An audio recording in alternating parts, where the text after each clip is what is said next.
Buenas tardes con todos. Vamos a empezar las clases de convulsiones neonatales. Soy el doctor Juan Castro de Soledad, soy pediatra neonatólogo del Hospital Leche de Nahuatl. Dos temas, uno es convulsiones neonatales y el otro es trastornos metabólicos, básicamente hipoglicemia, solo como repaso porque ya he tratado seguramente en emergencias neonatales o urgencias neonatales estos temas. Entonces, respecto a las convulsiones neonatales, hay que saber que es importante que de las convulsiones neonatales solo conocemos la punta del iceberg porque los síntomas clínicos, es decir, los movimientos paroxísticos que tienen nuestros recién nacidos, solo representan más o menos el 7 al 10% del total de convulsiones. Es decir, que hay convulsiones subclínicas. El paciente puede no estar presentando movimientos paroxísticos, pero puede estar convulsionando, y eso lo demostramos con electroencefalograma. Entonces es importante conocer eso primero. Hay convulsiones que las podemos ver, son esos movimientos paroxísticos convulsivos, y hay otras convulsiones en las cuales son subclínicas, no las vemos, pero es un paciente que está en la unidad de cuidados intensivos, que está grave, está delicado, y lo demostramos gracias a que lo estamos monitorizando con un electroencefalograma. ¿Listo? Entonces, la definición de crisis neonatales son alteraciones paroxísticas de la función neurológica. Puede ser motora, puede ser autonómica o de conducta, provocadas por descargas neuronales sincrónicas y anómalas. En el recién nacido, las crisis presentan patrones poco organizados y difíciles de reconocer, especialmente en el recién nacido prematuro. Entonces, ahí podemos incluir el hecho de que prematuros extremos puedan estar presentando convulsiones sin tener movimientos motores. Entonces, lo demostramos únicamente con electroencefalografía. Y recientemente la clasificación, la Liga Internacional contra la Epilepsia reconoció que esta definición requiere consideraciones especiales para este grupo de edad, es decir, para los neonatos. Y por lo tanto ya recomendó incluir lo que son crisis clínicas, son las crisis que podemos observar en el paciente, las crisis electrográficas, las que no observamos porque son subclínicas, pero las demostramos con electroencefalografía, y las crisis electroclínicas, es decir, tiene movimientos y aparte lo demostramos con la electroencefalografía. En cuanto a etiología, lo más común es observar convulsiones en los pacientes que tienen encefalopatía neonatal. Pacientes con encefalopatía neonatal se refiere a aquellos pacientes que han nacido asfixiados y han tenido una asfixia severa y han desarrollado una encefalopatía hipóxico-isquémica. Entonces ha habido bastante daño cerebral, desde el daño inicialmente isquémico por la poca oxigenación que tuvo el paciente, hasta el fenómeno de reperfusión. Uno, cuando hace la reanimación, estos pacientes asfixiados los somete a presiones y a oxigenación al 100%, y esta reperfusión, este fenómeno de reperfusión en el cerebro es lo que ocasiona mucho del daño cerebral en estos pacientes. Entonces es importante reconocer un paciente con asfixia neonatal severa que desarrolla encefalopatía neonatal, es muy probable que tenga convulsiones neonatales, y si es que no las observamos, es muy importante que estos pacientes estén monitorizados electroencefalográficamente. Entonces, se han creado electroencefalografías de amplitud extendida que son fáciles de colocar al recién nacido y son fáciles de interpretar. Entonces, ustedes de repente ya conocen las electroencefalografías de adultos, que son bastantes electrodos que hay que colocar en el cerebro, bueno, en la superficie del paciente. Sin embargo, en neonatología utilizamos un electroencefalógrafo que es de amplitud integrada. Y son menos, generalmente son de 3 a 6 electrodos que se colocan en la cabecita del paciente, y podemos estar monitorizándolo estando el paciente en UCI neonatal y constantemente durante todo el día. Y ahí nos podemos dar cuenta que a pesar que no tenga estos movimientos convulsivos clínicos bajo la observación, podemos ver en el electroencefalógrafo que tiene convulsiones. Entonces es importante en pacientes con encefalopatía neonatal. También podemos observar en pacientes con infecciones del sistema nervioso central. Entonces, pacientes con infección del sistema nervioso central, lo clásico es la meningoencefalitis, ¿no? La meningoencefalitis, MEC. Entonces, pacientes con meningoencefalitis en neonatos y sobre todo en prematuros extremos, es muy probable que estos pacientes también estén convulsionando. Entonces, también nuevamente es posible que no veamos las convulsiones clínicas, las que observamos. Sin embargo, puede estar presentando convulsiones, y nuevamente lo demostramos con un electroencefalograma. También pacientes con accidente cerebrovascular. Entonces ya tenemos que sacar el mito de que los pacientes de edad avanzada son los únicos que tienen accidentes cerebrovasculares, ¿no? El ACV isquémico, ACV hemorrágico. También los neonatos y los prematuros tienen ACV, tienen accidentes cerebrovasculares. Y eso se demuestra gracias a los estudios de ecografía, resonancia que se toman en pacientes críticos y se demuestra que pacientes han podido tener inclusive intraútero accidente cerebrovascular trombótico hemorrágico. Lo clásico puede ser también los recién nacidos prematuros extremos que tienen hemorragia intraventricular, ¿no? Es muy común, ya saben, en prematuros extremos que puedan hacernos hemorragia intraventricular, y este es un accidente cerebrovascular. Entonces, pacientes con accidentes cerebrovasculares también pueden presentar convulsiones neonatales a consecuencia de este daño cerebral. Generalmente en los recién nacidos a término lo que se da con más frecuencia son infartos cerebrales de origen trombótico, a diferencia de los prematuros, que les decía, prematuros extremos sobre todo, que el accidente cerebrovascular más frecuente es hemorragia intraventricular de la matriz germinal. También podemos encontrar convulsiones en pacientes con malformaciones del desarrollo cerebral, múltiples malformaciones. Entonces, paciente con malformación cerebral tenemos que monitorizarlo porque es muy posible que esté convulsionando y son las convulsiones más difíciles de tratar. Y obviamente el pronóstico de vida es pobre, ¿no? En pacientes ya con malformaciones del sistema nervioso central. Pero hay que tratarlos y hay que darles calidad hasta donde se puede, ¿no? Trastornos metabólicos, es muy frecuente en las unidades de cuidados intensivos encontrar pacientes con hipoglicemia, con hipocalcemia, hiponatremia. Entonces, los trastornos hidroelectrolíticos son importantes también. Paciente con hipoglicemia, paciente con hiponatremia, hay que tratarlo de inmediato. Si es que lo dejamos, es probable que la hipoglicemia que está haciendo el paciente más adelante, en 3, 4, 5 horas, siga descendiendo a valores críticos en los cuales ya convulsione nuestro paciente, ¿no? Y al igual hiponatremia. Puede estar con una hiponatremia leve, pero si es que yo lo dejo pasar y no lo trato, en las horas posteriores puede ser una hiponatremia severa y nuevamente convulsionar, ¿no? Igual la hipocalcemia. Pacientes con trauma obstétrico, ¿no? Pacientes que nacen de parto vaginal, que es una gestante que no se hizo controles prenatales y lamentablemente tiene macrosomía, es una paciente con diabetes, ya saben que hay distocia, hay mucha presentación, mucha incidencia de distocia de hombros ahí. Entonces son pacientes que ya están en el periodo expulsivo y acuden a emergencia y pues ya está con el bebito a medio salir, no puede entrar a la sala porque ya está a la mitad y tienen que de repente hacer Christeller y ahí ocurre el trauma obstétrico. Y en estos casos severos, normalmente lo más común, lo que observamos más frecuentemente es un cefalohematoma, un caput sucedáneo, pero algo más grave, en un trauma obstétrico ya puede ser hemorragia subaracnoidea. Entonces, si hay una hemorragia subaracnoidea, a consecuencia de un trauma obstétrico, sí puede traer consecuencias graves en el paciente y convulsionar.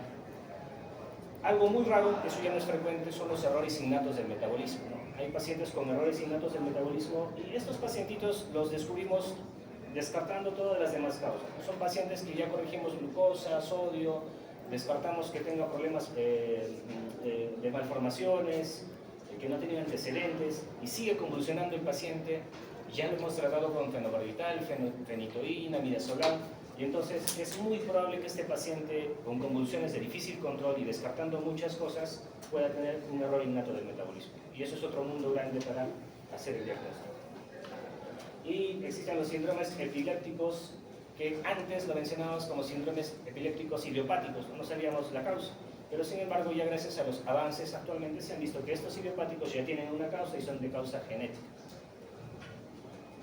Dentro de la fisiopatología hay que entender que el cerebro del recién nacido es más susceptible a la ocurrencia de crisis epilépticas, a diferencia de los adultos, y eso porque tiene un desarrollo más temprano de la función neuroexcitadora.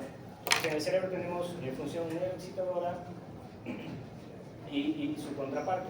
Y entonces en el paciente neonato y prematuro, lo primerito que se desarrolla es la función neuroexcitadora. Es por eso que son más susceptibles a convulsiones. Tiene demora en la adquisición de la función inhibidora, que es la contraparte, sobre todo con lo del neurotransmisor GABA. Entonces, la otra parte, que es la parte inhibidora, tiene un mal desarrollo o tiene un retraso en el desarrollo, ¿no? Por eso es que son más susceptibles a convulsiones. También existe un desequilibrio entre el número de neuronas glutaminérgicas excitadoras en contraposición con las inhibitorias. Viene siendo lo mismo, ¿no? Hay más neuronas glutaminérgicas, que son las excitadoras, que las de GABA. Dentro de la fisiopatología, lo que ocurre, por ejemplo, en la hipoglicemia, cuando hay hipoglicemia neonatal, dijimos que si es que entra en una etapa crítica de la hipoglicemia puede convulsionar, es que ocurre una falla en la bomba de sodio y potasio de la membrana neuronal, y eso es secundario al aporte deficitario de ATP. No hay ATP en la producción de ATP y ocasiona esta falla en la bomba de sodio y potasio. En pacientes con encefalopatía hipóxico-isquémica, dijimos aquellos pacientes asfixiados, que hacen encefalopatía hipoxicemia, lo que existe es un exceso de neurotransmisores excitatorios, ¿no? Que es el glutamato. En deficiencia de piridoxina, lo que ocurre, hay una deficiencia de neurotransmisores inhibidores GABAérgicos, y en la hipomagnesemia hay una alteración de la permeabilidad de la membrana al sol. Más o menos algunos puntos para recordar. Ahora, las crisis neonatales en la mayoría son transitorias y ocurren como resultado de procesos infecciosos, alteraciones metabólicas y lesiones focales agudas. Normalmente un paciente adulto o adolescente que convulsiona varias veces ya se lo cataloga como un paciente epiléptico, ¿no? Sin embargo, en neonatos ya dijimos que son más susceptibles a convulsiones, pero estas convulsiones también son generalmente transitorias, y eso se debe a que tiene causas específicas. Dijimos trastornos metabólicos como hipoglicemia, hiponatremia, hipocalcemia. Entonces, uno corrigiendo estas causas va a dejar de convulsionar a nuestro paciente, ¿no? Igual, si es un paciente con meningoencefalitis, tratando la meningoencefalitis, reduciendo la inflamación por la infección, va a dejar de convulsionar también nuestro paciente. Entonces, son pacientes que probablemente no vayan a tener convulsiones posteriormente. Entonces, son transitorias. Se trata la causa y se resuelve. También porque son crisis secundarias o provocadas a lo que mencionamos, ¿no? A MEC, a hipoglicemia, hiponatremia, hipocalcemia.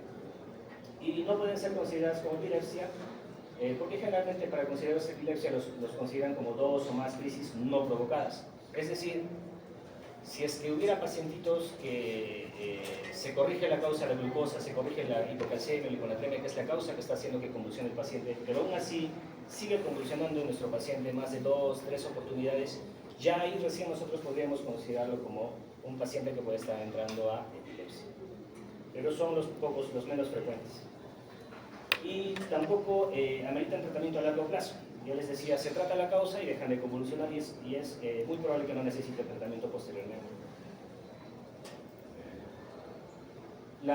Los aspectos epidemiológicos, la frecuencia más o menos son 2.8 por cada 1000 nacidos vivos, con un peso normal entre 2.500 y 4 kilos. Un peso dentro de rangos normales, solamente viendo el peso obviamente, su incidencia es 2.8 por 1000 nacidos vivos. En pacientes menores de 1500 gramos, que son los pacientes con muy bajo peso son menos de 2.500, muy bajo peso menos de 1500, extremo bajo peso es menos de 1000.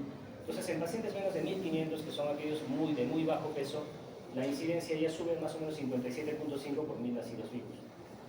Y pacientes que están en las unidades de cuidados intensivos, pacientes que están en ventilación mecánica, con cardiopatías, enterocolitis necrotizantes, pacientes graves, la incidencia puede llegar inclusive hasta 11%, o sea, 11 de cada 100 recién nacidos pueden presentar convulsiones. Por eso que es muy frecuente en las unidades de cuidado intensivo neonatales, sobre todo aquellos hospitales que son institutos, que cuentan con estos electroencefalógrafos de amplitud integrada. Entonces, ya sabemos que la incidencia es alta de convulsiones en estos pacientes de UCI y los monitorizamos. Así no tengan convulsiones clínicas, es muy probable que puedan tener convulsiones electrográficas. Y son, obviamente, tributarios de que reciban tratamiento, ¿no? Puede estar el paciente convulsionando sin movimientos clínicos y tener convulsión electrográfica, y si no los tratamos podemos estar fallando, porque podemos estar causando más daño cerebral habiendo nosotros poder tratado este paciente, ¿no? El cuadro clínico puede ser desde presentaciones sutiles, hemos dicho hasta subclínicas, o sea que no presentan clínicamente movimientos paroxísticos, hasta discordancias clínico-electrográficas.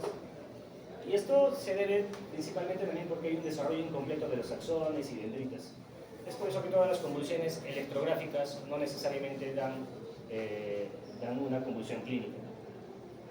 También por la mielinización incompleta del cerebro inmaduro. Otro punto importante es también que los tipos de crisis generalmente se asocian a causas específicas, ¿no? Por ejemplo, las crisis clónicas focales se relacionan mucho a infarto cerebral. Entonces hemos dicho que si hay accidentes cerebrovasculares en los pacientes, uno de los a término hemos dicho que presenta generalmente más eventos isquémicos. Entonces, si es un paciente que presenta crisis clónicas y son focales, podemos más o menos atribuirlo a que pudiera tratarse de un infarto cerebral. Y si es que yo sé esto, ya sé que este paciente tengo que tomarle de inicio una ecografía transfontanelar, y si es que tengo a la mano y la chance de poder utilizar una resonancia, hacerle una resonancia magnética cerebral. Entonces se relacionan, y eso, acuérdense, crisis clónicas focales relacionados a infarto cerebral. Las crisis tónicas, se relacionan bastante con encefalopatía hipoxicoisquémica.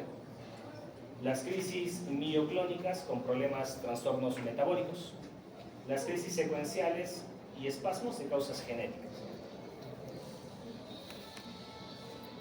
Más o menos es el flujograma de diagnóstico de la Liga contra la Epilepsia.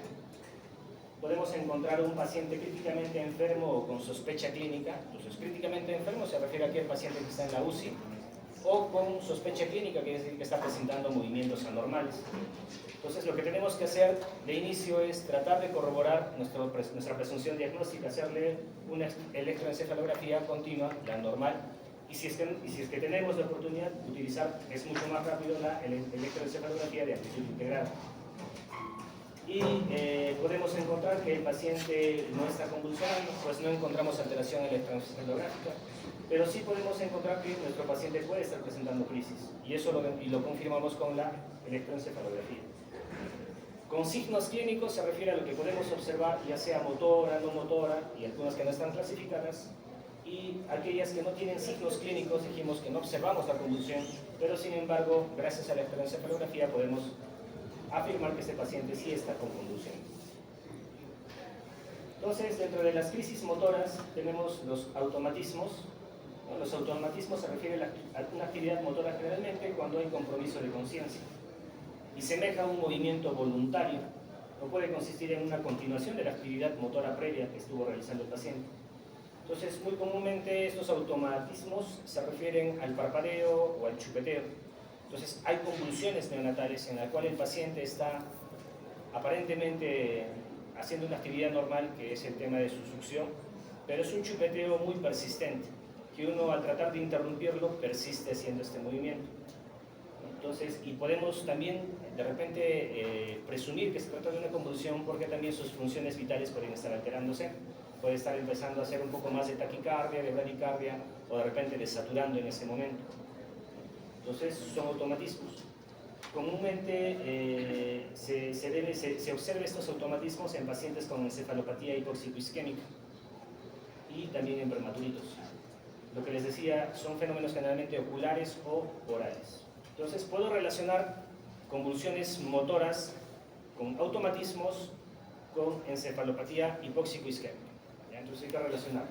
Entonces, yo cuando vea pacientes con este tipo de convulsión, tengo que pensar, o puedo sospechar que este paciente ya ha nacido asfixiadito y me ha hecho un encefalopatía hipóxico-isquémica.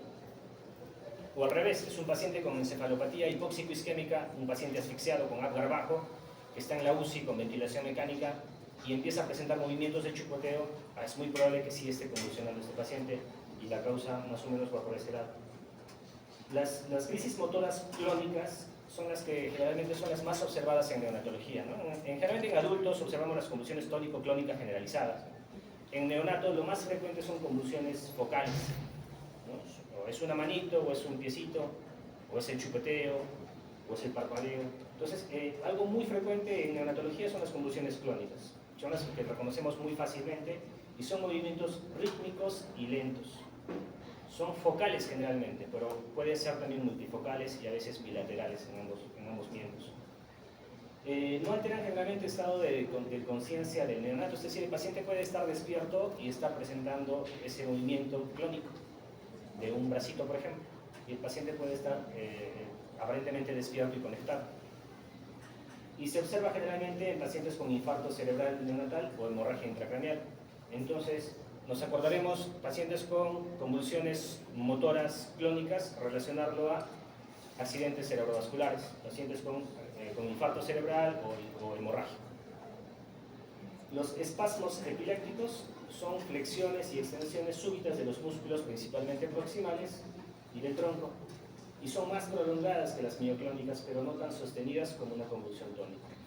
Son más infrecuentes, son las que pocas veces vamos a observar, y se va a ver en pacientes con errores innatos del metabolismo. Lo que les dije al inicio, lo más alejado son estos casos de convulsiones que se deban a errores innatos del metabolismo. Generalmente, descartando otras causas, vamos a llegar a este diagnóstico de error innato del metabolismo. Y una de sus consecuencias es convulsiones también en estos pacientes. ¿No? Son convulsiones tipo espasmos directos. Las mioclónicas más bien son contracturas muy rápidas, ¿no? Son erráticas y bruscas que afectan sobre todo a los grupos musculares flexores. Entonces, lo que tengo que acordarme aquí, las crisis mioclónicas, lo relacionamos a trastornos metabólicos, a hiponatremia, hipoglicemia. Entonces, paciente que está con hipoglicemia, con hiponatremia, es muy probable que observemos convulsiones clínicas, motoras, mioclónicas. También podemos ver en error innato del metabolismo y encefalopatías epilépticas. Las crisis tónicas, cuando se pone durito una parte del cuerpo, consisten en cambios de postura, en una posición y va poniéndose en otra posición de forma tónica, contracturado, y sostenidos de una extremidad o del tronco. Dijimos en neonatos siempre son más focalizadas, posiblemente sea solamente de un miembro superior o de un miembro inferior, y pueden durar de segundos a minutos, y son típicas de las epilepsias genéticas y las encefalopatías epilépticas tempranas, que son las más graves porque son las más difíciles de controlar, junto con los errores innatos del metabolismo. Entonces, los más difíciles de controlar son los errores innatos de convulsiones a causa de errores innatos del metabolismo y las convulsiones genéticas o encefalopatías epilépticas tempranas, que es el síndrome de Ohtahara, y es encefalopatía epiléptica grave.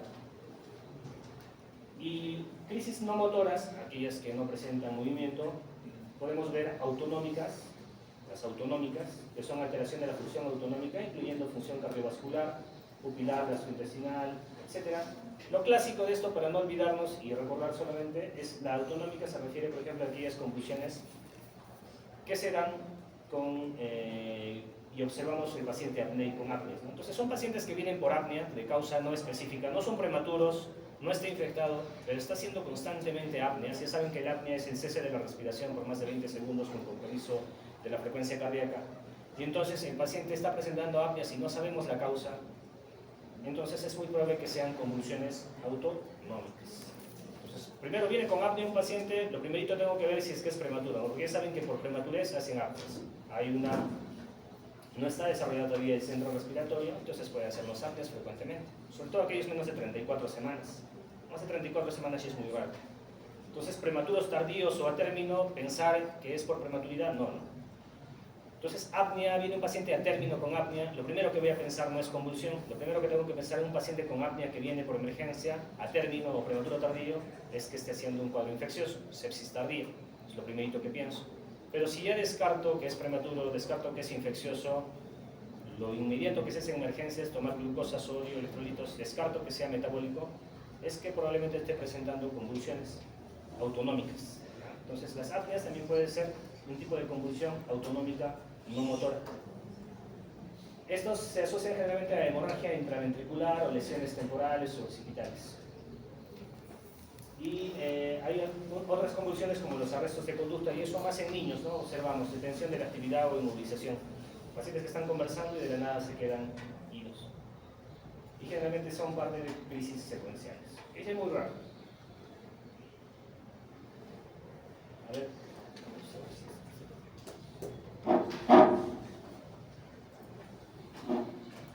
Ya, entonces acá van a observar una crisis motora clónica, que en este caso es bilateral. Generalmente dijimos que son focales, ¿no? En este caso es multifocal y o lo podemos decir que es bilateral, ¿no? Que es en ambos miembros y es de forma simétrica. Entonces, más que multifocal sería bilateral.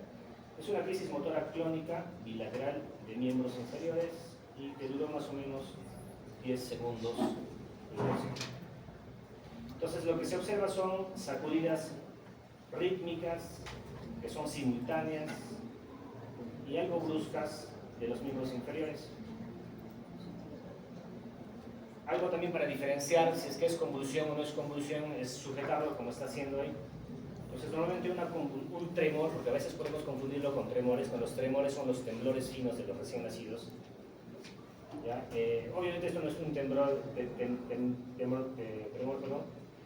pero si es que sospecháramos o pensáramos que fuera una no convulsiva, porque hay movimientos paroxísticos no convulsivos, entonces lo que podemos hacer es así sujetarlo, y si es que sigue convulsionando, sigue presentando el movimiento, es que pues sí, confirmamos que se trata de una convulsión.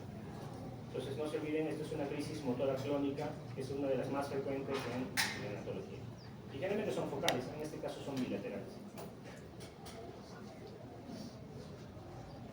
En cuanto a los exámenes auxiliares, ya estábamos viendo más o menos, viendo la patología, entonces tenemos que ir descartando causas.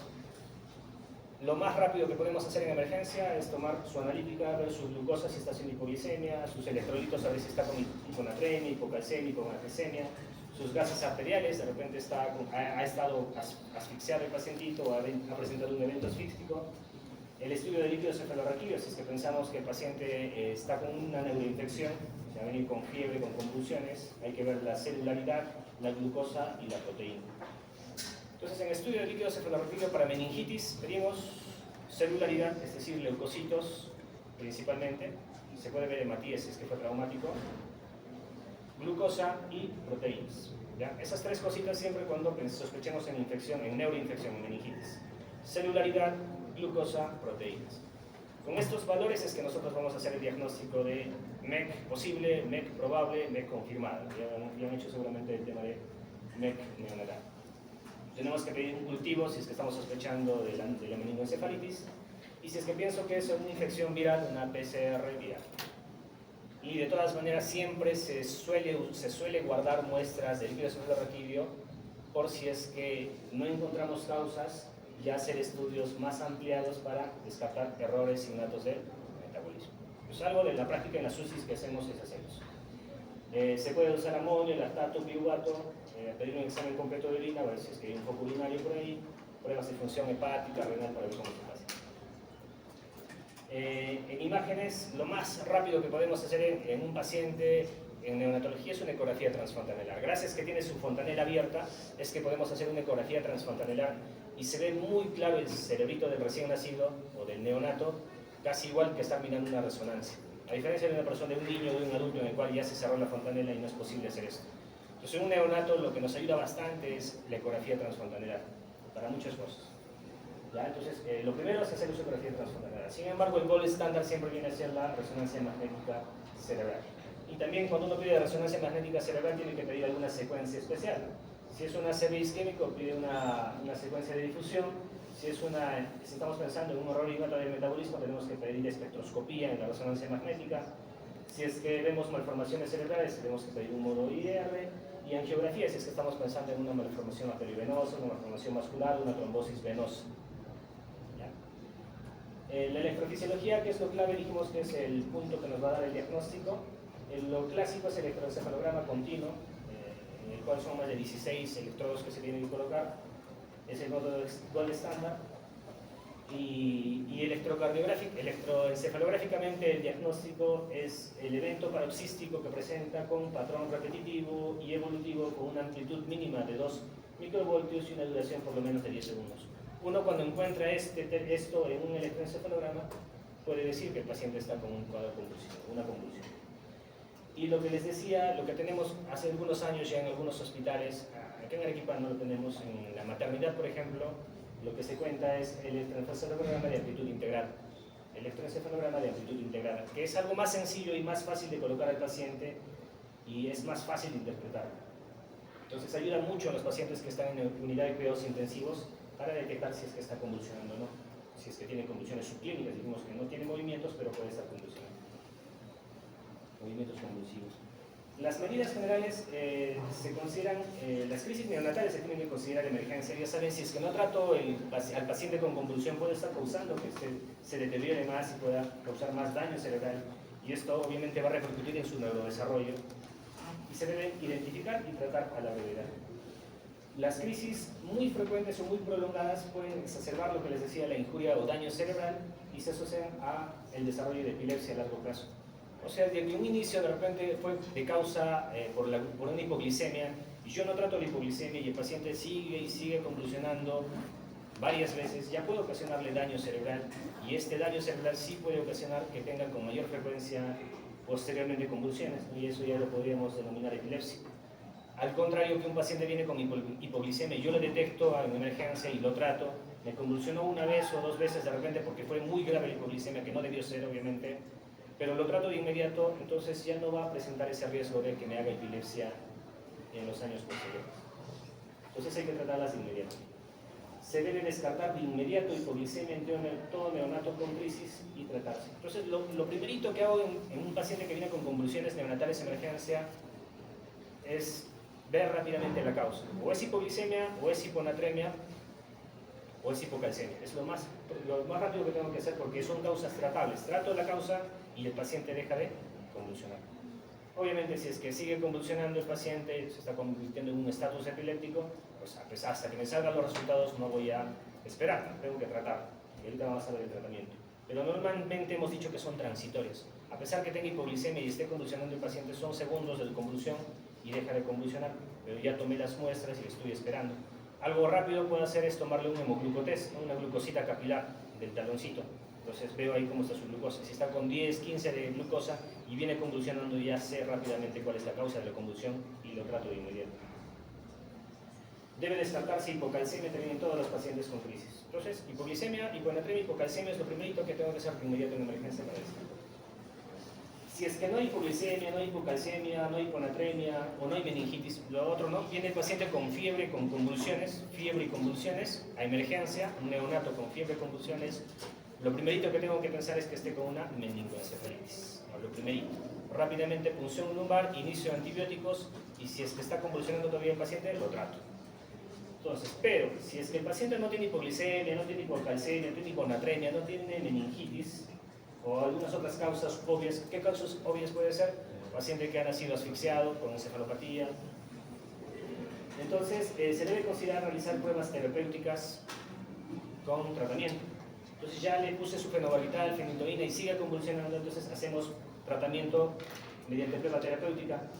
Generalmente se utiliza piridoxina, por ejemplo, a 50-100 miligramos de manera lenta y normalmente si es que deja de convulsionar ya hacemos el diagnóstico. Es raro el tema de convulsiones que cedan a piridoxina, pero es lo último. Digamos, ya descarté trastorno metabólico, ya descarté otras causas obvias, ya traté con fenobarbital, ya traté con fenitoína, ya traté con midazolam y el paciente sigue convulsionando. Lo que al final puedo hacer es hacer una prueba terapéutica con piridoxina y nos ha funcionado en varios pacientes. Entonces son causas raras, pero que es parte del manejo de las convulsiones. Se ha visto que utilizando esto en estos casos raros detiene las convulsiones. Ya de ahí se sigue investigando la causa. Entonces, la terapéutica, los fármacos anticonvulsivantes de primera línea, lo primerito en neonatos, entonces la primera línea de tratamiento de convulsiones en neonatos es el fenobarbital. A diferencia de los adultos pediátricos que vienen en emergencia, que de inmediato les colocan su diazepam, su midazolam, en neonatología, el primer medicamento que se utiliza para las convulsiones es el fenobarbital. Hay que administrarlo bien, todos los medicamentos en neonatos se administran de forma lenta. Máxima, si es que uno quiere saber la velocidad a la cual tengo que infundir el fenobarbital, es 1 miligramo por minuto. La dosis sí tiene que acordarse, ¿ya? La dosis porque es el primer medicamento que voy a utilizar para convulsiones neonatales y es una emergencia neonatal. Entonces sepan que es el fenobarbital y la dosis que voy a darle es a 20 miligramos por kilo dosis. 20 miligramos kilo dosis. O sea, de inmediato viene un paciente de emergencia con convulsiones, es un neonato, no sé de las convulsiones, no es glucosa, sodio nos va a demorar, el calcio nos va a demorar, pero sigue convulsionando el paciente. Lo primerito que tengo que administrar es fenobarbital y a la dosis de ataque se llama, de 20 miligramos por kilo. Y se puede repetir si es que sigue convulsionando el paciente, es una nueva dosis de ataque de 20 miligramos por kilo dosis. En total, lo máximo que puedo colocar de fenobarbital en el día es de 40 miligramos por kilo. Entonces 20 y después otros 20 si es que sigue convulsionando, ¿no? Pero normalmente la mayoría cede a la primera infusión de fenobarbital.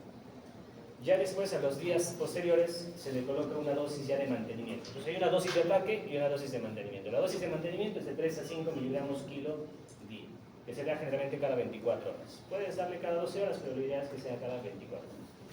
Ya, ese es el medicamento más importante, ya que se acuerda. Doctor, ya le coloqué sus 2 bolos de fenobarbital y sigue convulsionando el paciente, entonces ya podemos utilizar la fenitoína. Ya esta prueba de segunda línea se administra una dosis de carga también de 15 miligramos por kilo y se puede dar dosis de mantenimiento, o sea, los días posteriores, a 5 a 7 miligramos por kilo. Acá dice 2 dosis diarias, pero también se puede utilizar cada 24 horas. Entonces, fenobarbital, dosis de carga, dosis de mantenimiento, fenitoína, dosis de carga, dosis de mantenimiento. En cuanto a la fenitoína, no se debe administrar con la leche porque en caso fuera vía oral, porque disminuye su absorción. Fenobarbital, felizmente sí tenemos endovenoso y tenemos vía oral. Entonces utilizamos, si es que viene por emergencia, todo es endovenoso, ¿no? Fenobarbital y fenitoína. Crisis refractarias que no mejoran, se puede emplear como tercera línea midazolam. Fenobarbital, fenitoína, midazolam. ¿Ya? Midazolam. La dosis más o menos va en bolo de 0.1 a 0.3 miligramos por kilo. Y si es que sigue convulsionando, ya le podemos dejar en infusión a 1 microgramo kilo minuto. Que se puede dar hasta 3 microgramos kilo minuto. Ahí dice, ¿no? Entonces vamos incrementando poco a poco, y inclusive cuando ya son muy refractarias se puede subir hasta 18 microgramos kilo minuto. Pero normalmente ya llegando a 5 microgramos kilo minuto ya se definen todo tipo de convulsiones, la gran mayoría. Y hay un medicamento hace unos 10 años que ha aparecido y que ya está en los protocolos neonatales, que es el levetiracetam. Es un medicamento que ya debemos conocerlo porque lo reservamos para aquellos pacientes que están en la UCI, que tienen falla hepática, falla renal. Entonces no podemos darle una dosis plena de fenobarbital, de fenitoína o de midazolam. Entonces podemos utilizar en estos pacientes levetiracetam y nos ayuda bastante, y también aquellas crisis que son refractarias. La dosis no les voy a pedir que se aprendan, pero sí es importante que sepan que el levetiracetam podemos darle en aquellos casos aquellos pacientes con problemas más graves, como problemas renales, hepáticos, en los cuales no puedo dar dosis plena de fenobarbital y fenitoína, y en aquellos que son convulsiones refractarias. Efectos adversos: la administración endovenosa rápida de fenobarbital puede causar hipotensión y depresión del sistema nervioso, igual que la fenitoína, ¿ya? Todo medicamento que administremos de forma rápida en neonatología puede causarnos hipotensión. Y también puede causarnos depresión respiratoria. La fenitoína también precipita, tenemos que saber que precipita cuando lo preparamos con dextrosa. Entonces, fenitoína, si la voy a administrar a nuestro paciente, no puedo prepararlo en solución dextrosada. Lo puedo preparar en agua destilada, en suero fisiológico, pero no en dextrosa. Y está contraindicado la fenitoína, y recuerden ahí como un puntito que en caso de crisis mioclónicas no podemos dar fenitoína, ¿ya? Porque puede agravar las crisis. Entonces, si tengo fenobarbital, midazolam a la mano, prefiero estos medicamentos antes de darle fenitoína, si es que son crisis mioclónicas. La infusión continua de midazolam puede provocar también hipotensión y en otras ocasiones epilepsia mioclónica. Entonces, es un tratamiento para las convulsiones, pero si es que yo administro de forma muy rápida o una dosis muy exagerada, al contrario, puedo provocar crisis. Y el levetiracetam puede producir insomnio y irritabilidad. Y en algunos casos se ha visto empeoramiento de las crisis. Todo en neonatología está en estudio, ¿no? No se pueden hacer estudios grandes, obviamente por el tema ético, pero se han encontrado reportes de que puede haber estos efectos adversos del midazolam y el levetiracetam.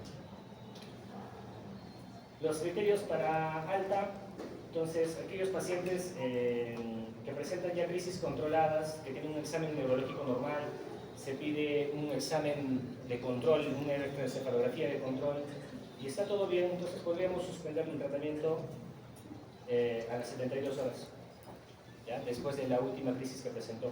Entonces, ya con esa seguridad de los exámenes normales, de que se resolvió el trastorno metabólico que causó la convulsión, ya podríamos suspender el tratamiento y no darle después. Entonces, a diferencia de los pacientes adultos, niños que normalmente los dejan 3 meses, 6 meses, un año con tratamiento, y recién ahí van bajando dosis o suspenden el medicamento. En neonatos que se deben a trastornos metabólicos generalmente, o alguna injuria que es aguda, si es que resolvemos este problema, podemos suspender el tratamiento anticonvulsivante. Y entonces se han hecho estudios: doctor, y si es que le sigo dando, porque me ha dicho usted que puede haber convulsiones subclínicas y no tengo el electroencefalógrafo para tomarle cada semana. Entonces se ha visto que resolviendo y teniendo estos exámenes ya negativos, un paciente que le suspendemos tratamiento versus a uno que le seguimos dando el medicamento, al final su neurodesarrollo, su score neurológico al año, a los 18 meses va a ser el mismo, y no tiene más riesgo de epilepsia también. Pero siempre y cuando controlemos la causa por la cual convulsiona el paciente, y teniendo estudios ya negativos, sobre todo una electroencefalografía ya negativa, ¿no? Entonces podemos suspender el tratamiento. En aquellos pacientes que están hospitalizados ya de forma prolongada, aquellos que están en la UCI, que están graves, sí hay que hacer monitoreo de los dosajes del medicamento. Hay que estar dosando el medicamento en sangre, porque podemos estar ya dándole demasiado medicamento y se está acumulando en sangre, para determinar bien cuánto de medicamento le voy a dar y el periodo en el cual voy a dar. Entonces, en pacientes, acá lo único que hay que recordar, que pacientes que están en la UCI, que están recibiendo ya de forma prolongada algún tratamiento, están en ventilación mecánica, y están recibiendo de forma prolongada anticonvulsivantes, hay que estar dosando el medicamento, hay que dosar fenobarbital en sangre. El otro tema, y ya más rápido, es el tema de los trastornos metabólicos graves del recién nacido. Ya se repite porque han hecho urgencias neonatales, van a hacer problemas hidroelectrolíticos. Lo único que quedaría un poco acá es el tema de la glucosita de la hipoglicemia neonatal. En cuanto a la hipoglicemia neonatal, hay que saber que después del nacimiento la glucosa plasmática en sangre va a caer debajo de los valores que eran fetales. Eso porque hay una interrupción, ¿no? Hay una interrupción del pasaje de glucosa porque nosotros ya clampamos el cordón umbilical y ahí el recién nacido tiene que suplir sus necesidades. Ahora, pero es también una transición normal. Entonces el hecho de que la glucosita caiga a esos valores que están debajo de los que estaban en la etapa fetal, inclusive hay una caída fisiológica que saben que es a la hora, 2 horas, es algo normal, es una transición. Y eso va a ocasionar también que se generen eventos metabólicos y endocrinos en el recién nacido para que pueda mantener sus niveles de glucosa normal. Entonces hay una adaptación. Sin embargo, puede haber fallas en esa adaptación neonatal. Y esa falla en la adaptación puede ser por inmaduridad o enfermedad existente. Puede haber hipoxia, puede haber asfixia neonatal, va a haber mayor consumo de glucosa, puede ser un paciente prematuro con RCIU que no tenga reservas de glucosa. Entonces, sí puede haber una falla en esa adaptación y por lo tanto desarrollar hipoglicemia neonatal. Entonces, puede fallar esta adaptación normal.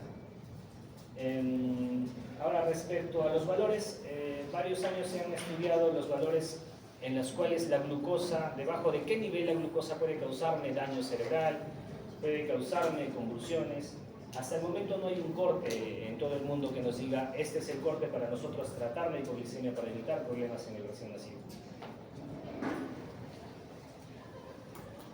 Un poco del tema de fisiopatología que seguramente ya lo han visto anteriormente. Lo que ocurre normalmente en la relación insulina-glucagón es un poco aumentar en el feto, pero una vez que nace el recién nacido se va a invertir un poco esto. Lo que va a ocurrir es ya más liberación de glucagón. Lo que hace la insulina, ya saben, es meter la glucosa en sangre, ¿no? En cambio, ya cuando nace el paciente, gracias al estrés que ocurre al nacimiento, lo que va a ocurrir es que se va a liberar más catecolaminas. Esto va a hacer que también se libere más hormonas que aumenten la glucosa en sangre, como es el glucagón y el cortisol. Entonces, apenas nace el bebito, va a haber aumento de catecolaminas, aumento de glucagón, aumento de cortisol. Todo eso va a ayudar a que aumente la glucosa en sangrecita. Para mantener los niveles normales de producción de glucosa, el paciente debe tener adecuadas reservas de glucógeno y precursores gluconeogénicos. Entonces, el último trimestre, generalmente en las últimas semanas, el feto, cuando está a punto de nacer, va a almacenar glucosa en su cuerpito. Y eso se almacena de forma de glucógeno. Entonces, es por eso que los pacientes que nacen prematuros o pretérminos no van a tener suficientes reservas de glucógeno en su cuerpito, y entonces cuando necesite suplir las necesidades no va a tener de dónde sacar y por lo tanto va a ser más hipoglicemia. Esa es la razón por la que hacen hipoglicemia los pacientes prematuros o de bajo peso o RCIUs. Tampoco hay concentraciones enzimáticas necesarias también en aquellos bebés prematuros. Todo esto puede llevar a hipoglicemia. Entonces, en cuanto a la definición, entonces no hay un punto de corte, ¿ya? Pero la mayoría de protocolos te dicen hipoglicemia menos de 40 miligramos por decilitro. En el salud por lo menos es el corte 40, las primeras 12 horas de vida o el primer día de vida. Ya a partir de las 72 horas de vida, ya el corte es 60. Entonces 40 miligramos por decilitro el primer día, y ya a partir de las 72 horas el corte es 60 miligramos por decilitro. Debajo de ese valor ya es hipoglicemia. Creo que en el MIN se utilizan 45 miligramos de decilitro como punto de corte para hablar de hipoglicemia el primer día de vida, y bueno, el 60 se sigue manteniendo. Entonces, nuevamente, no hay diagnóstico, no se puede establecer un corte, pero las guías nos dicen estos cortes de 40 a 45, a partir de las 72 horas no se olviden que tiene que ser 60. Recuerden que entre la hora y 2 horas de vida ocurre una hipoglicemia fisiológica, hipoglicemia transitoria, ¿no? Acá podemos ver en esa curvita como más o menos entre la hora y 2 horas de vida ocurre un descenso de la glucosa, y eso es una hipoglicemia fisiológica, así como existe una anemia fisiológica que es entre el mes, los 2 mesecitos, existe una hipoglicemia fisiológica que ocurre entre la hora y 2 horas de vida. Entonces un recién nacido que no tiene factores de riesgo, no es hijo de madre diabética, no es RCI, no es prematuro, y tiene una glucosa en 25, 30 a la hora de vida, y está asintomático el paciente, entonces lo puedo considerar normal, porque es un evento fisiológico. Obviamente puedo controlarle en 1 hora, en 2 horas para ver si es que su glucosa se regulariza, pero es normal encontrar hipoglicemia entre la hora y 2 horas de vida, siempre y cuando estemos enfrente de un paciente sin factores de riesgo, porque ya si es un paciente con factores de riesgo, puedo pensar que no se deba a este evento fisiológico, sino que se deba a algún problema ya patológico. Listo. El diagnóstico hablamos. En cuanto a la etiología de la hipoglicemia, puede ser por disminución en la producción de glucosa o depósito. En cuanto a depósito, ya hemos dicho que son pacientes con prematuridad o RCU.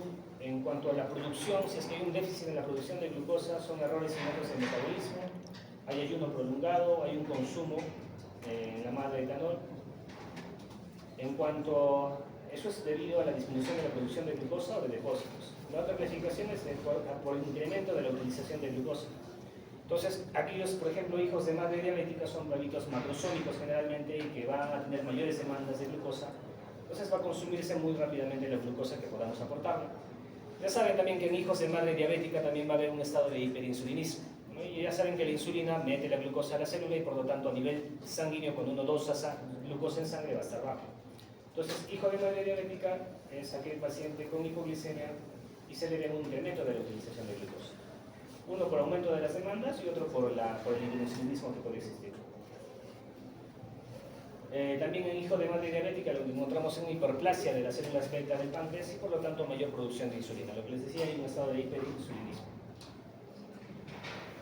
Y otro estado en el cual podemos observar incremento de la utilización de glucosa, en la sepsis por ejemplo, en la sepsis hay un incremento del metabolismo basal de glucosa, se va a consumir mucho más rápido la glucosa y por lo tanto en pacientes con sepsis neonatal es muy probable que me pueda hacer haciendo hipoglicemia.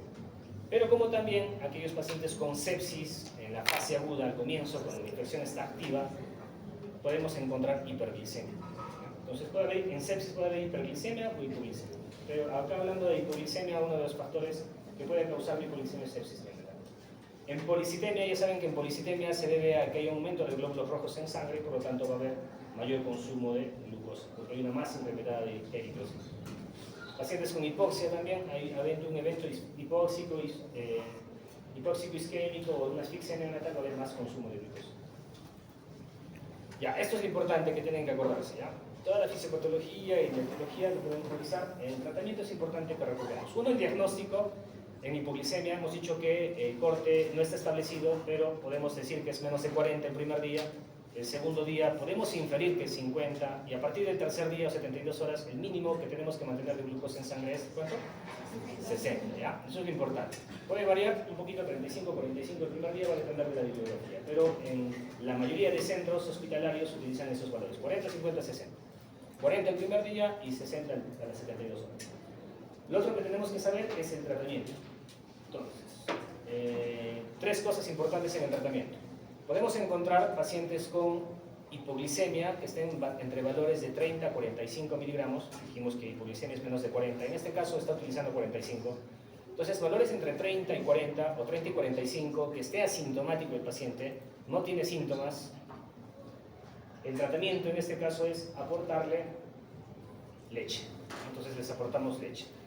Antes en algunos protocolos decía darle agua glucosada, la dextrosita por la boquita, eso ya está desfasado. Lo que se tiene que hacer es darle leche materna, idealmente. Si no tenemos leche materna, lo segundo es leche de banco de leche, ya que es pasteurizada, es leche pasteurizada, y al tercero recién darle fórmula. Entonces siempre primero leche materna, saben que es mejor la leche materna que la fórmula porque va a producir mucho más ATPs que una fórmula normal, entonces da más energía, leche materna. Lo siguiente, leche pasteurizada, que es la leche de banco, y la tercera forma de darle es darle leche de fórmula. Entonces, si es un paciente que tenemos con glucosa baja, está entre 30 y 40 y está asintomático, sin síntomas, entonces tengo que darle lechecita. Esa es la primera parte del tratamiento. Les damos leche y les controlamos a la media hora o a la hora, pues también va a depender de la media o la hora su control de glucosita, su hemoglucotés o su glucosa sérica. Si ya está normal, se resolvió el problema, podemos controlarle cada hora o cada 2 horas para asegurarnos de que las próximas 3 o 4 tomas de muestra de sangre permanezca normal y así nos aseguramos que el paciente ya no ha hecho hipoglicemia. Y esto es muy frecuente observar en aquellos pacientes que se les toma pues, la glucosa de rutina a la hora, 2 horas de vida, ¿no? Dijimos que nuestra glucosa de forma fisiológica puede caer en esos valores, ¿no? 30, 35, hasta 25 nos dicen en alguna literatura, y eso se regulariza posteriormente en las próximas horas. Entonces es una hipoglicemia transitoria fisiológica, pero siempre y cuando el paciente esté asintomático. Tiene que estar asintomático tu paciente para que tú solamente le deportes leche y le controles a la hora, a las 2 horas su glucosita para asegurarse que esté normal. ¿Ya? Entonces puedo controlarle a media hora o a la hora su glucosa para asegurarnos que ya esté normal. Y si es que sigue con hipoglicemia, pues ya vamos a ver qué pasa. Entonces, y se controla por hasta 12 a 24 horas la glucosita para asegurarnos de que no me haga hipoglicemia. Pero si es que persiste, ¿no? Persiste con hipoglicemia, es decir, persiste con glucosa de 30, de 35, a pesar que le estamos dando un buen aporte oral de leche, entonces lo que ya tenemos que hacer ahí es colocarle su vía endovenosa, su dextrosa, y dextrosa generalmente al 10% para alcanzar un VIG de 6 a 8 miligramos kilo minuto. ¿Ya? Entonces, ¿cuál es el VIG normal que le damos a un neonato que está hospitalizado por vómitos? No por hipoglicemia, sino por vómitos o porque no tolera su lechecita. El VIG normal que tenemos que aportar a un neonato, cuando le colocamos su vía endovenosa, de 4 a 6, ¿ya? VIG ya saben que significa velocidad de infusión de glucosa, velocidad de infusión de glucosa. Entonces, la velocidad de infusión de glucosa normal que tengo que colocarle a un neonato es de 4 a 6. Pero ya hablando de hipoglicemia, si es que es un paciente que no me respondió al aporte oral adecuado de glucosa, que esté entre valores de 30 y 45, a pesar que esté asintomático, no se ha resuelto su glucosa baja, tenemos que aportarle su dextrosa, pero una infusión de glucosa de 4 a 6. Entonces un VIG de 4 a 6, una velocidad de infusión de glucosa de 6 a 8, de 6 a 8. No de 4 a 6, sino de 6 a 8. Y seguimos controlando hasta que logremos estabilizar su glucosa. Ya cuando lo que dice menciona ahí solo un poco narrativo es que si es que ya estamos con 8 miligramos kilo minuto de VIG, ya tenemos que considerar causas de hipoglicemia, puede ser sepsis, o puede ser algún otro tipo de causa de hipoglicemia más rara, ¿no? Como eritrostosis. Al final voy a investigar la causa, ¿no? Tengo que preguntar antecedentes, si es que ha sido prematuro, si es que RCU, de repente es hijo de madre diabética, de repente no es diabética la mamá, pero sufre de hiperinsulinismo, o es prediabética, o ha habido un evento asfíctico, hipóxico, ya vamos preguntando las causas y eso es ya lo que vamos a hacer posteriormente. Pero en el momento se tiene que tratar la hipoglicemia. Porque dijimos, si es que no trato la hipoglicemia y persiste, puede llegar a un punto en que pueda convulsionar el paciente. Listo. El otro es entonces cuando el paciente está asintomático y sus valores de glucosa están menos de 30. ¿Ya? Entonces en este protocolo, entonces uno era asintomático con valor de 30 a 40, asintomático, el primer tratamiento es darle aporte de leche, ¿no? Y le controla a la hora o a la media hora su glucosita. Pero si es un paciente que está asintomático y su glucosa está a menos de 30 miligramos por decilitro, no le voy a dar leche, es muy probable que no vaya a responder. Entonces de frente le coloco su dextrosa. Entonces menos de 30, así está asintomático, pero está a menos de 30 y lo corroboro, sobre todo en una glucosa sérica y un hemoglucotés si tengo a la mano, y sigue menos de 30, en ese momento tengo que ya colocarle de frente su vía endovenosa y mantener un VIG de 6 a 8. Y hacer sus controles posteriores. ¿Ya? Entonces son dos situaciones ahí. Y la tercera situación es aquel paciente que ya tiene hipoglicemia sintomática. Cualquier valor de glucosa, ya sea 35, ya sea 20, 30, pero que esté sintomático, basta que esté sintomático el paciente, ya tengo que colocarle su vía endovenosa. Y no solamente colocarle su vía endovenosa, si está con síntomas el paciente, tengo que colocarle un bolo de dextrosa al 10% a 12 cc por kilo de peso. ¿Ya? Eso es lo que tengo que acordarme porque les va a tocar en su serum y ya ha pasado varias veces. ¿No? Les llega a su serum un bebito de 3-4 días de vida con hipoglicemia, no sé, 15, 20 de glucosa capilar, pues si tú vienes ahí su laboratorio le sale 20, 25 y el paciente viene somnoliento, letárgico, no está succionando y está sintomático, ¿no? Entonces a este paciente tengo que colocarle rápido, decirle a la enfermera que le coloque una vía endovenosa y yo decirle que le coloque un bolo de dextrosa al 10%. Ya saben que tenemos dextrosa al 5%, al 10%, al 33% en el mercado, ¿no? Entonces, lo que utilizamos en neonatos generalmente en los primeros días de vida siempre es dextrosa al 10%, para que no nos olvidemos. A diferencia de niños adultos que preparan siempre sus soluciones con dextrosa al 5%. En neonatos es con 10%, pero los primeros días de vida no. Eso de acuerdo al VIG, siempre va a depender del VIG. Entonces, pero ya, en este caso, paciente con síntomas, cualquier valor de hipoglicemia, tengo que administrarle primero un bolo de dextrosa al 10% a un valor de 12 cc por kilo de peso. Si pesa 3 kilos su paciente, ¿cuánto tengo que administrar? 6 cc de dextrosa al 10% en bolo, ¿no? Le canaliza y le colocamos ahí lentamente su 6 cc de dextrosa al 10%. Doctor, porque ya pasó, no tengo dextrosa al 10% en mi centro de salud, tengo dextrosa al 5%. ¿Cuánto le coloco? El doble, ¿ya? El doble. Entonces, ¿alguna vez ha pasado que no le han colocado su bolo de dextrosa y lo han mandado de frente porque dijeron que excusa era que no tenían dextrosa al 10%, solo tenían dextrosa al 5%?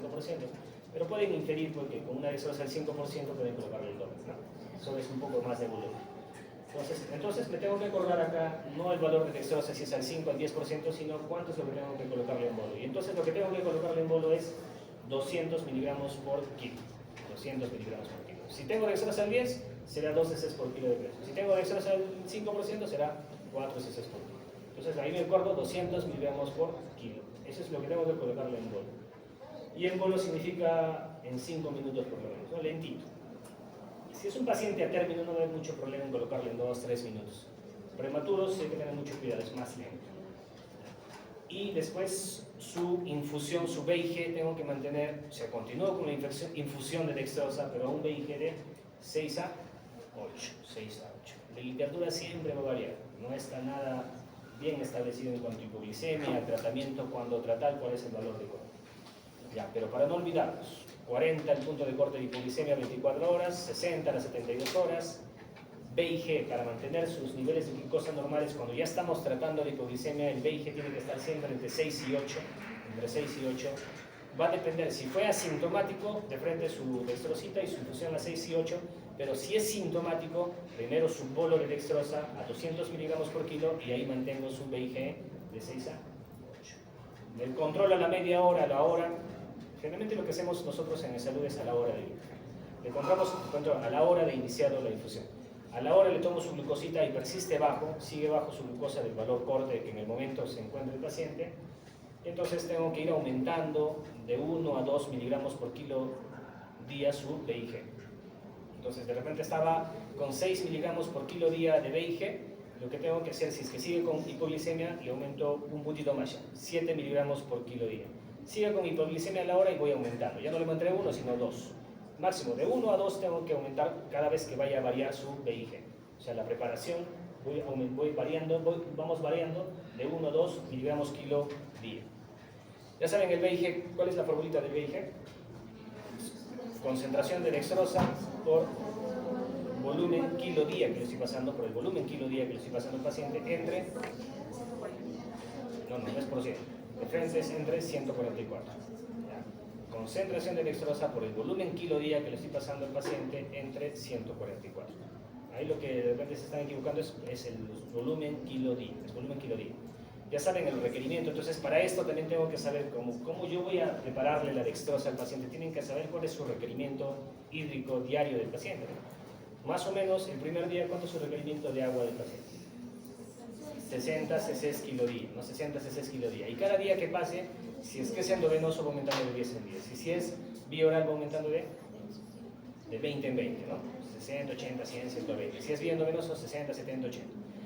Entonces, paciente de 3 días de vida, ¿cuál será su requerimiento ahí de hídrico? 80 cc kilo día, ¿no? 60, 70, 80 cc kilo día. Entonces, para calcular el VIG, entonces tengo que hacer eso. Yo busco una concentración de dextrosa con mis 80, porque tengo que multiplicar mis 80 por mi concentración de dextrosa entre 144 para que mi VIG sea 6 a 8. Entonces, despejo ahí, ¿no? Entonces, 6 es igual a mi concentración de dextrosa, que yo no sé qué concentración le voy a poner, por 80 entre 144. Entonces, yo voy a saber ahí cuál es la concentración de dextrosa que tengo que utilizar en este paciente en sus 3 días de vida, con tal kilo de peso, lo que esté pesando, para que mi VIG esté entre 6 y 8. ¿Ya? Entonces, de esa manera tengo que hacer. Doctor, sigue su glucosa baja, yo no utilizaré 6 acá en el resultado, sino utilizaré 8. Entonces 8 igual, no sé qué dextrosa voy a utilizar, 80 sigue siendo 80 porque estamos en tercer día de vida, entre 144. Lo que va a variar ahí, cuando yo vaya variando su infusión de glucosita, es la concentración de dextrosa, ¿no? Obviamente voy calculando mi BIG para ir aumentando de 1 a 2 puntos como máximo cada vez que modifique su dextrosita. Es decir, cada hora que yo vaya monitorizando su glucosa, si es que persiste bajo, yo cada hora voy modificando su BIG, voy aumentando. Y cuando voy aumentando el BIG significa que estoy aumentando la concentración de dextrosa. Ahora, doctor, ya estoy con, hemos dicho, hay dextrosa al 5%, al 10%, al 33%. Entonces, inicialmente estaba con dextrosa al 10% a tal BIG. Ahora estoy con 11% de dextrosa, ya estoy con 12% de dextrosa. ¿Hasta qué punto yo puedo concentrar la dextrosa que le estoy pasando por vía endovenosa? Hasta 12.5 como máximo. Entonces, máximo puedo ponerle dextrosa al 12.5, o sea, tengo que preparar mi Volutrol con dextrosa al 12.5% por vía periférica. Si es que yo necesito más BIG, ya necesito 10 miligramos kilo día de BIG, y eso va a significar que yo tenga que preparar mi concentración de dextrosa, tiene que salir 15, 18%, ya no lo puedo poner por vía periférica. Tengo que cateterizar su venita umbilical. Entonces, en neonatos es fácil ubicar la vena umbilical, ya está clampadito, hacen el corte con el bisturí, no sangra mucho en realidad, si es que ya tiene 2 o 3 días de vida, no hay problema que corten su cordón umbilical y van a visualizar ahí sus 2 arterias y la venita.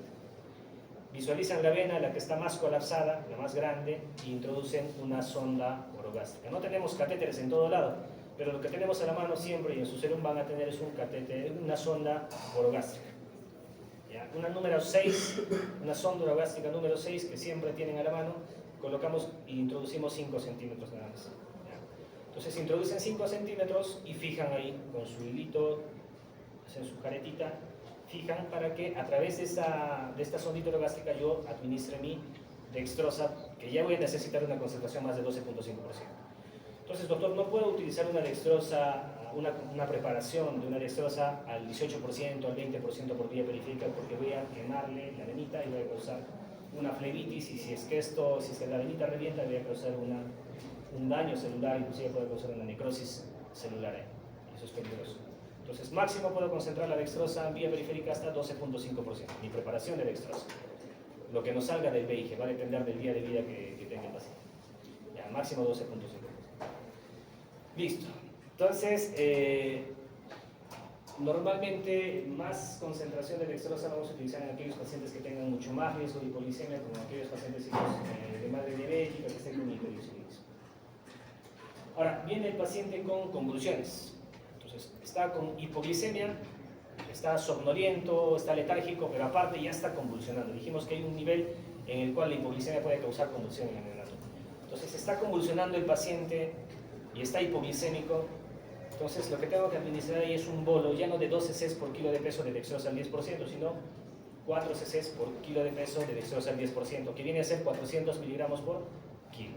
Entonces, el bolo cambia ahí en el caso de que el paciente esté con convulsiones. Obviamente, causa por hipoglicemia. Y control igual, cada 30 minutos o cada hora, hasta regularizar mi nivel de glucosa y el paciente deje de convulsionar.